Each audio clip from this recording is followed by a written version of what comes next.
people think living in a non-dual way means that like we don't have these ideas of God, and I don't obviously see an external God, but I do play with that relationship, just like I play with every relationship. Um, every relationship is playful. Not relationships don't fundamentally exist, but uh, they do when you make them exist. And this is the point of non-duality.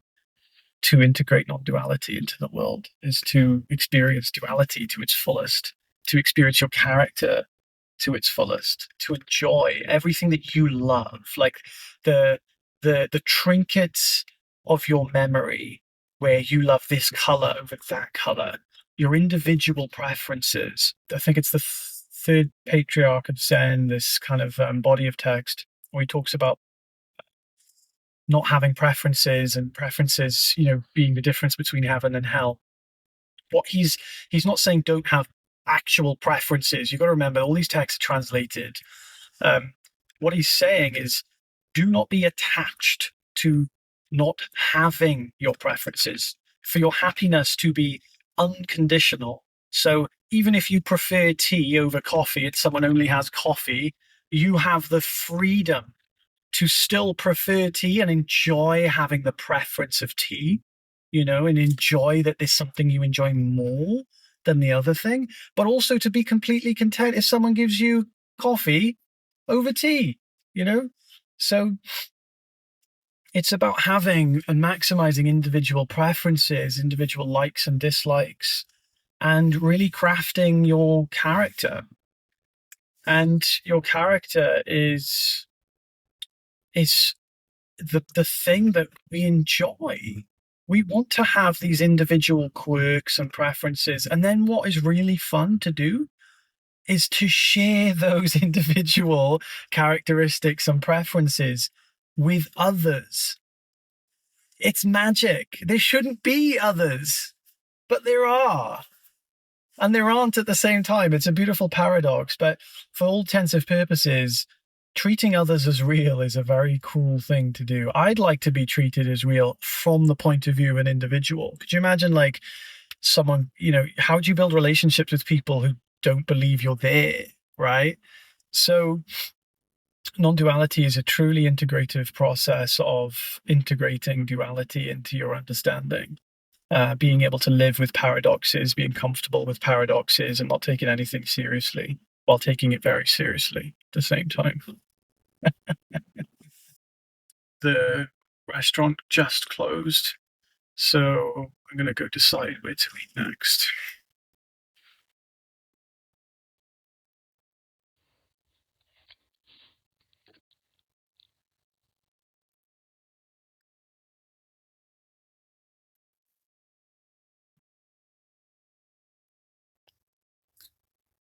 So I've delivered all the furniture and it's going to come on Friday. Me and my best mate spent about 5 hours setting up one thing. So I've paid for them to come and set up the rest of the furniture because there's no chance that I'm doing it. This hallway is long. I like it. Something satisfying about walking down a long hallway. It kind of makes me want to run. I listen for inspiration everywhere. I'm constantly listening for new ways of seeing, new metaphors, analogy, like anything that creates any type of deepening or a different way of articulating new title ideas for YouTube. I don't like. I play the game of YouTube. Because if you want to get people to view videos, well, you've got to make something that people want to click. You've got to want it to be seen, and the extent is like, well, to what extent do you want it to be seen? I want to optimize for certain people to watch certain videos. If I made videos like how top 10 tips on mindfulness, generally speaking, the people I really love to speak to, most cases, wouldn't click on that video. So like anyone watching this video right now is probably resonates with what I share, and probably resonates with me. You wouldn't be watching this far if you didn't like me as a person, right? There seems to be themes, different times where different parts of this understanding or the teaching seems to be more prominent than other things.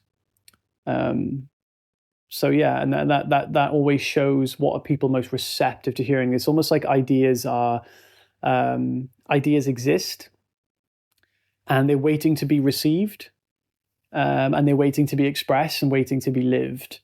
And the idea is created by the need, the energetic need. So imagine like everyone needs bread, and the bread doesn't exist yet, for whatever reason. And let's just say, yeah, before bread was made, the idea for bread is there, and then now the need for it is there, and also the capability to create bread, right? So like ovens or heat or fire and stuff like that. And all of a sudden, the desire for it, but maybe this is desired by people who haven't got an oven yet, right? So desire for something carby, something that's going to do this easier than this, and it's like a new desire that comes through, but people don't know how to verbalize it or don't know how to create it. It's just like a thoughtless, energetic desire for maybe like an easier way to gain carbs or something like that, right? And then there will be people who have ovens, who have, for whatever reason, more of a creative mind, and who like to explore and experiment. And the idea will just kind of like a whirlpool gravitate towards that mind. And then that mind will happen to fall upon like other little desires, like what would happen if I mixed, I don't know, this random thing with that random thing? Oh, it does this. Okay, what happens if I mix this? And eventually they'll have like these desires to be experimental. And then eventually they make bread. It's interesting relating on a camera in this way. I genuinely feel like I'm talking to a friend. Yeah, when you speak into a YouTube video, you don't know at first anyway, you don't know who you're talking to. When you say things, in order to make something land, if you want to make something land, like if you're talking to an 8-year-old, well, you know exactly how you're going to articulate because you know they're 8 years old. They've only just learned how to read and write, technically, kind of not, but you know what I mean? So then it changes the way you articulate. It doesn't change who you are, but you will speak differently. But now that I know kind of more of who I'm talking to, it's just a new experience for me. It's interesting, and I actually kind of enjoy it more because you're able to communicate better. People ask me like how I articulate well, and it's interesting because articulation is also down to your understanding of education. And your understanding of education boils down to knowing who you're talking to, right? If you're talking to an 8-year-old, you speak differently to if you're talking to a 60-year-old, right? 60-year-olds had a lot of new conditioning and then unconditioning and then reconditioning. An 8-year-old hasn't really had any, right? So there's not enough conditioning in some areas. So then it actually might even be easier to explain things. I think it's easy. People say like, if you can explain it to a 10-year-old or something, then, you really understand it. Absolutely not. Yeah, it's easier to explain it to someone with less conditioning. Explain things to a 70, 60, 80, anyone over the age of 60-year-old. That, I'm telling you, is harder than explaining it to a 10-year-old. And I'm sure they'll agree with me too. That doesn't offend anyone, but it's true. And it's interesting and it's fun. You get to communicate in different ways, and it creates new challenges, new obstacles, and I just kind of love that process, really. That's why I do this. I find it fun.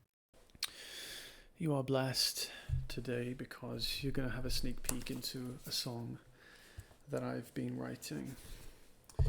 And I haven't finished it yet, but I'm just going to show you a little bit of what I've written. I've gone and faced it. It's hard. I've forgotten what the song goes like, so I keep missing it. Right, starting again.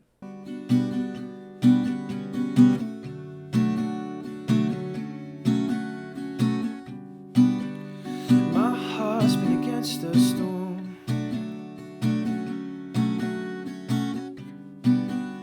I've been and faced it all.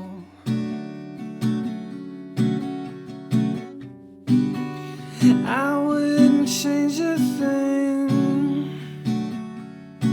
No, no.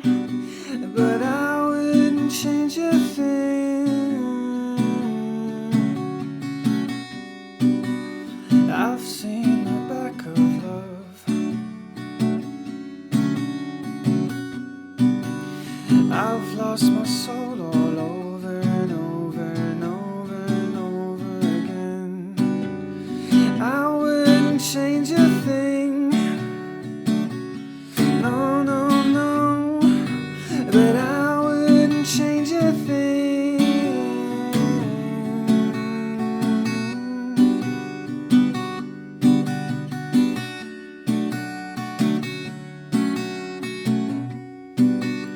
Life gave me eyes to see, so I see through everything. It's my blessed curse, but it's my treasury, and I wouldn't change a thing.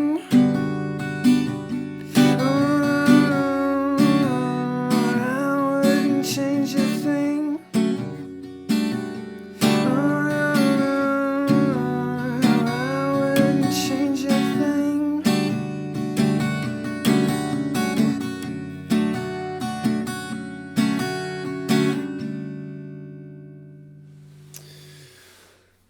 We'll try and get that finished soon and hopefully recorded. I hope you like that song. And he doesn't give a damn about me, 'cause I'm just a teenage dirtbag baby. The purpose of me really staying in the UK, because I didn't have to. Past 10 years, I've been traveling back and forth different countries. I've been living in Mexico and various places. And the more I've left, the more I've loved coming back. And the more I enjoy being back. But primarily, I want to build the academy. So I'm building an academy right now, for those who aren't aware. And the academy is going to teach thought yoga, which is what I do. Everything I do is built around what I call thought yoga. It's what I would say is the essence of true self-inquiry, contemplation, meditation, and self-exploration. So, all rhymes. The premise of it is that you're in the adventurer mode, which you guys have heard me speak about, which is, it's the same as the beginner's mind. If you heard of Shoshin, the Zen mind, beginner's mind, uh, it's basically Shoshin. It's basically that, to have a beginner's mind. And what you find is that the book, if you read the book, the guy is talking about basically our natural condition, but he's talking about it not in a way that you attain it. He's actually describing it. And when you listen to it, you'll hear it as though he's saying that you have to do what he's saying to attain enlightenment. But what he's actually describing is enlightenment. This is the thing, and this is the paradox of understanding that book and understanding truth, is that because you are already in the place to be, but you just don't know it. So what he's describing is actually basically enlightenment. But when you listen to it and you don't believe you're enlightened, you hear it as if, oh, these are the things I've got to do to get enlightenment. But actually, what he's describing is actually it. And the wisdom in the Zen traditions and in the book that, if you want to read that book, is free on YouTube. It's an audiobook. The wisdom in the traditions is that you kind of, by that kind of teaching, you bring people to their true nature without them knowing it in a weird way. And I call it the freedom before we're free. And Jean Klein talks about it as not knowing, and Francis Lucille, they talk about it as not knowing. Or I guess you could also say waiting without waiting. And what happens is that because you are already infinite, you don't actually have to realize that you're infinite in order to be and live a happy life. So long as you just don't believe that you're finite. So you can't actually find the infinite. You're not going to be able to find it, right? If you're already the sun, you can't find more light than you already emit. So if you recognize the sun, it won't be as an experience, right? If you're the sun now, right, and you're shining and you're already infinite light, well, you're never going to see something new, right? Something new is not going to actually appear. The true recognition is not a new experience. It won't be something added. It'll be a recognition, right? If you're in a crowd of people and that you're just looking around and you don't see anyone in particular, but then all of a sudden, oh, my friend, they were there all along, but you just recognized them. You were already looking at them probably to some degree, but they blended in with the background, right? Then all of a sudden you get a little bit closer and, oh, now I recognize my friend is there. You're already seeing them. The difference is that you notice. So this is more of a noticing, a recognition. Recog is to be aware, to be aware of. That's what recognition is, recognition, or to cognize, to be aware of.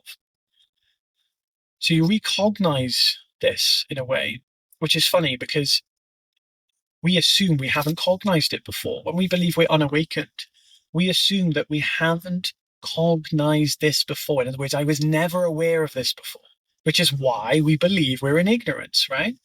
But actually, the craziest thing is, it is a recognition because you will realize, oh my God, this all along was the thing that I thought I had to find. And you will know it because you have already experienced it. You've already seen it. That'll be the realization. It's just this, what, the thing that I'm already experiencing and how I've always been experiencing and could never not. It's just like, how is this hidden for me for so long is the kind of realization.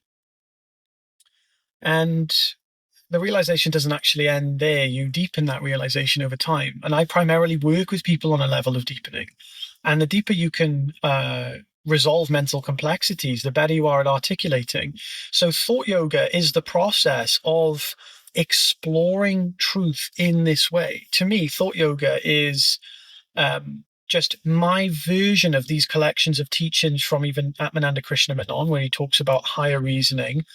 What I've learned from my teachers, Rupert and Francis, and my own experience of understanding and my true desire to think and to contemplate, but also to explore. And truly, when you're really thinking, you don't actually think, which is an interesting thing. You're actually listening. Well, when we say "let me think," we're not thinking anything. When you're in a conversation, you're trying and you're thinking about the thing you want to say. You're not actually thinking. You're actually listening. And when you're listening, you're in a place of pure openness. That openness, you are literally like opening a veil and you're receiving. So when we say, let me think about it, we're not thinking about it. We're literally blissing out unknowingly and then being completely open and receptive to a thought. But that isn't the thing we think with, because what we call thinking isn't the thinking. Thought yoga is living in that, literally living in that, living in thought yoga, thought, the process of thinking, yoga, unifying the mind. That's basically why I called it thought yoga. It's the unification of the mind with its source, which is pure non-duality. There's no separation now. So that's the premise of thought yoga. We live an adventurous life. Adventurous doesn't mean we go, climbing free solo in, buildings and parachuting. We live a life that is courageous. We live a life that is unapologetically willing to fail. We live a life where we love unconditionally, which is a courageous act for some minds, or for all minds, really.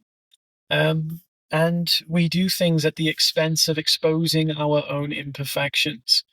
That, to me, is the attitude of thought yoga. And this is what I share. This is the essence of what I would like to share. Is to live with just courage, adventure. I love what what's his name? Krishnamurti said. Someone said, what's the best way to live my life? And he said, live dangerously. That couldn't be summarized any better. I can't think of a better way to live than to live dangerously.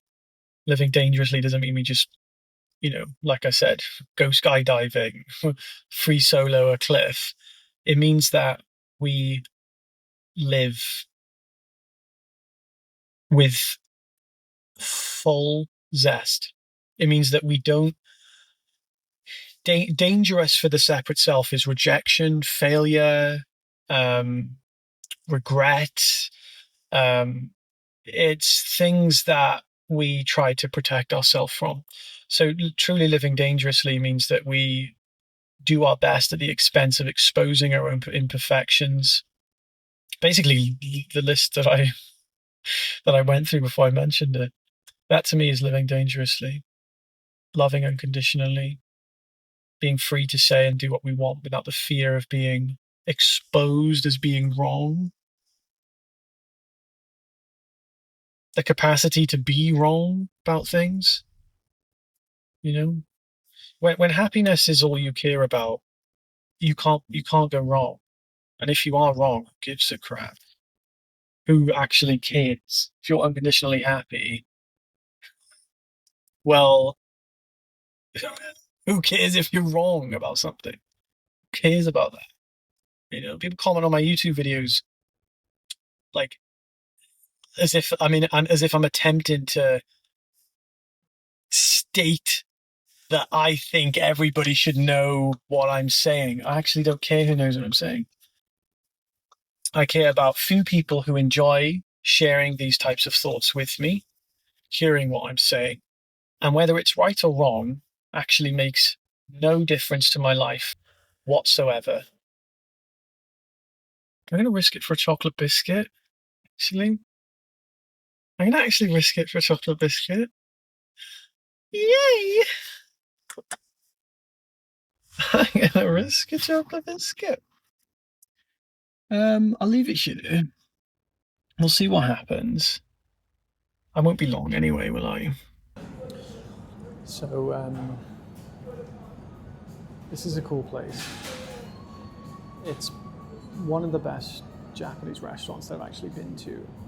But if I could do like one other YouTube channel, it would probably be, I don't know, some kind of like review channel, like going around reviewing things. I would just love doing that. I can't get enough of my own opinion. We went for the fried shiitake. Stuff is good. Stuff is good. We've got a tofu ramen and missing 3 extra eggs. So we're waiting on the 3 extra eggs, but I'm not going to wait. I'm just going to eat the eggs when they come. Well, there you have it. You spent almost half a day with me. And the ramen was good. I ate very fast. Like a wee wee wee. I have a free community. The link is in the description. If you'd like to talk about reality together, join. I do weekly calls every Thursday. Have a beautiful day, everyone.